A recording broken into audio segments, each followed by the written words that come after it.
Mia vždy chcela viac. Myslela si, keby som mala len tú novú hračku, potom by som bola šťastná.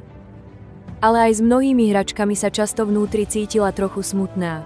Jej babička, Elara, si všimla Míných tichých povzdychov. Jedného slnečného popoludnia Elara polievala svoju malú, živú záhradu. Mia, zavolala jemne, poď sa pozrieť na tieto drobné výhonky. Mia prišla, vyzerala nezaujato. Sú to len rastliny, babička. Áno, usmiala sa Elara, pozri, aké sú zelené a silné. Nie je úžasné sledovať, ako rastú. Neskôr Miu navštívil jej kamarát Leo. Leo miloval vyrábanie vecí z recyklovaných predmetov. Pozri, čo som urobil, Mia, zo starých viečok od fliaž, zajásal a ukázal farebný spinner. Mia mala mnoho kúpených hračiek, ale Leov jednoduchý, ručne vyrobený spinner sa zdal obsahovať viac radosti. Elara im naservírovala čerstvo upečené vegánske sušienky a teplé rastlinné mlieko.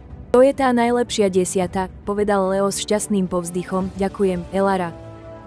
Mia ich pozorovala a pomaly si uvedomovala, že ich šťastie pochádza z jednoduchých okamihov, nie z vlastníctva najviac vecí. Ten večer sa Mia rozhliadla po svojej izbe. Namiesto toho, aby premýšľala o tom, čo jej chýba, uvidela svoju pohodlnú posteľ, svoju obľúbenú knihu a teplú lampu vedľa seba.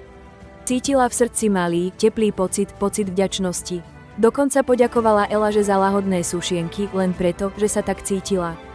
Vďačnosť skutočne násobí pociťované šťastie a oceňovanie toho, čo už existuje, prináša viac radosti než neustále honenie za niečím novým. Doberajte slova krepo, lajkujte a komentujte pre ďalší inšpiratívny obsah.